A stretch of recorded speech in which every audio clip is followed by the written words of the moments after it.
Atomic penetration, rapid fire through your skull. Shot it on when taking it back to the days of trying to lose control. Swerving in a blaze of fire, racing through my bones. Oh shit, I'm feeling it. Hell yeah, fuck yeah, I feel like killing it. Alright, that's not what it's like to experience. Out of the blue, into the bag, door coming through like fuck. Alright, let's go. Resident Evil 4 is about the joy of violence. Seems obvious, but it's notable because the previous 6 entries in the series weren't nearly as focused on it. I mean, how could they? Just look at this. The only reason you could hit anything is because the game auto-aims for you. The violence was utilitarian. There were enemies around to create tension and force strategy, but there wasn't much joy in the act of killing itself. Enemies were to be avoided at all costs, lest you get fucking grabbed like this. God damn it. But 4 wants you to revel in violence. Every enemy you slay is displayed at the end of each level, and your accuracy indicates your performance. A laser sight is provided to aim for whatever body part you need in order to manage a group and take them out. The game feel can go toe-to-toe with the best of them to this day.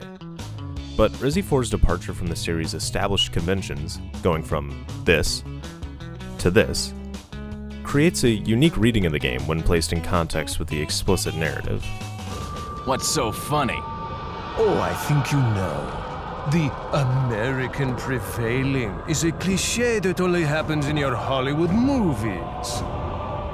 Oh, Mr. Kennedy, you entertain me. To show my appreciation, I will help you awaken from your world of clichés. Leon Kennedy is the quintessential action hero. Shoots lots of bad guys, he barely escapes certain death, he saves a damsel while working with the femme fatale, he, superficially, seeks revenge for fallen comrades, and he's always got a quip at the ready. I've sent my right hand to dispose of you. Your right hand comes off?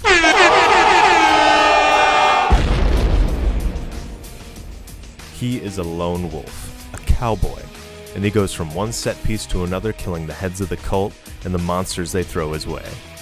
The game even uses an allusion to a classic hero myth, that of Bellerophon, who faced off against a chimera to assert his status as hero.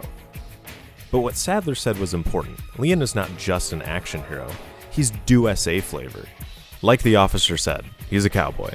America is in his DNA. He doesn't exactly fit the template of anyone perfectly, but there's remnants of a bunch of action movie heroes in Leon.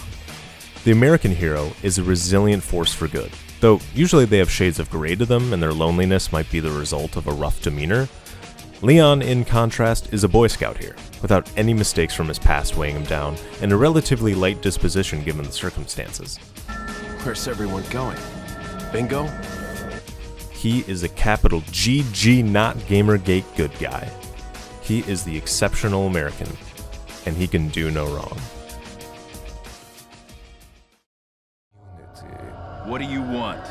To demonstrate to the whole world our astounding power, of course. No longer will the United States think they can police the world forever. When I finished the game, this quote stuck with me.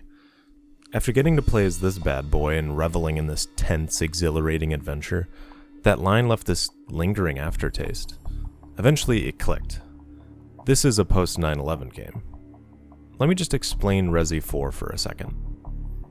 Los Illuminados is a religious institution that brainwashes its followers with an organism called Las Plagas, which works as a metaphor for an unwavering, violent devotion to a cause implanted in one's mind for some ulterior motive besides virtuous belief. Also, they are RPG-wielding, military camp-running terrorists with a plan of infiltrating the United States to enact a coup and eventually take over the world. The series didn't jump from a pharmaceutical company accidentally making zombie monstrosities to this for no reason. Terrorism from religious fundamentalists was a hot topic, it was fetch. So what's the big deal? Why do I bring this up? Well, because no matter how dumb or wacky or fun the story may be, it still conveys a perspective on what was going on at the time. An American goes into a country to inadvertently perform a police action, taking down a terrorist organization.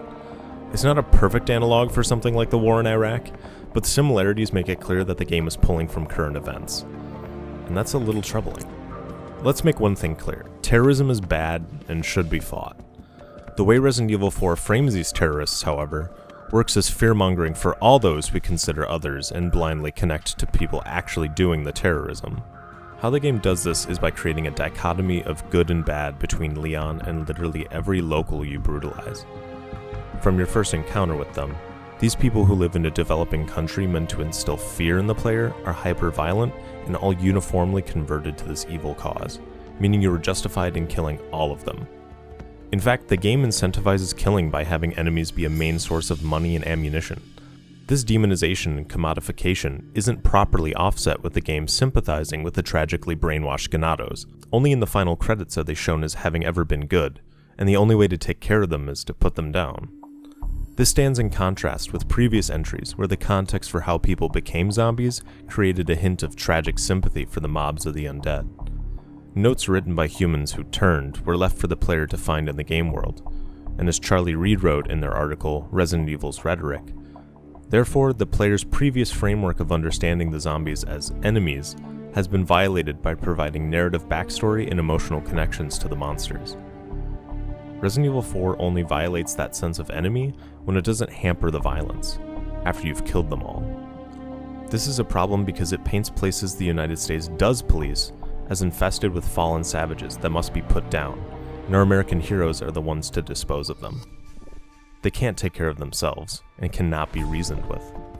When working as a metaphor for those in the Middle East, it seems to say that the people there are not worthy of consideration or life, because they cannot be salvaged. And it makes light of that. This is the guy you play to dispose them with, a hunky badass who says this after killing half a village. Where's everyone going? Bingo?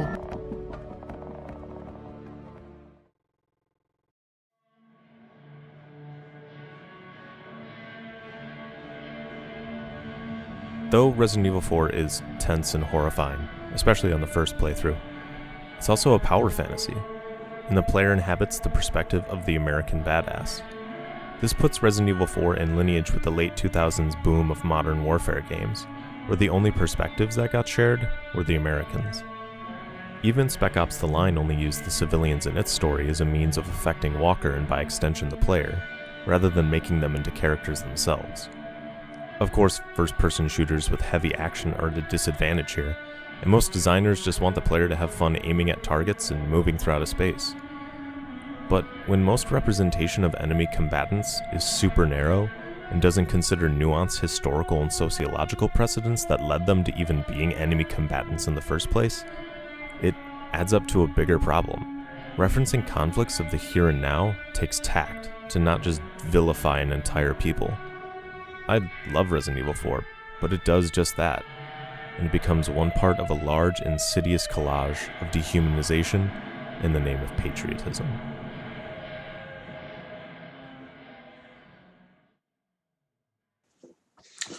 Okay, hi, hello, people watching my video. So right before I rendered the video, I went outside to pace about what I've done and all the bad decisions that I've made in my life, including making this video, etc. You know what I mean, the normal stuff. I found some money on the ground. This is nine singles, and then also there was a dollar in change on the ground too. So I just kind of like scooped it up, and then you can see, yeah, I scooped it up in the shoe. So I don't know whose it is, but I do actually. That's a lie. There was a post-it note left with the names of the people. I don't know if they lost it.